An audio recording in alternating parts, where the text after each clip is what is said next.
RP অ্যাক্টের পুরো মানে গোষ্ঠীর পিন্ডি চটকে দিয়েছে। আরপি অ্যাক্ট বলে দেশে আর কিছু থাকলো না, যা প্রেসিডেন্স হয়ে গেল।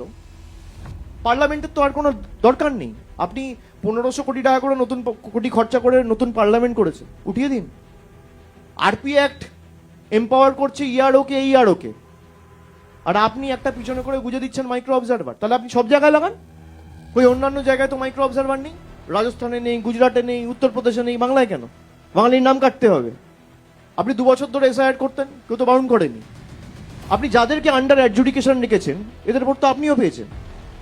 তাদের নাম যদি ডিলিট হয়, তাদের নাগরিকত্ব যদি অবৈধ হয়, আপনার পদ, প্রধানমন্ত্রী পদও তো অবৈধ, দেশের কেন্দ্রের সরকার তো অবৈধ।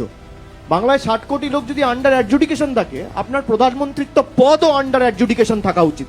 হোম মিনিস্টারের পদ আন্ডার অ্যাডজুডিকেশন থাকা উচিত। যারা গভর্নর হয়ে, সেন্ট্রাল রিপ্রেজেন্টেটিভ হয়ে নমিনেটেড হয়ে যাচ্ছেন, সব আন্ডার অ্যাডজুডিকেশন থাকা উচিত। মানুষকে আপনি আন্ডার অ্যাডজুডিকেশন রাখবেন আর নিজে ফুর্তিতে ঘুরে বেড়াবেন।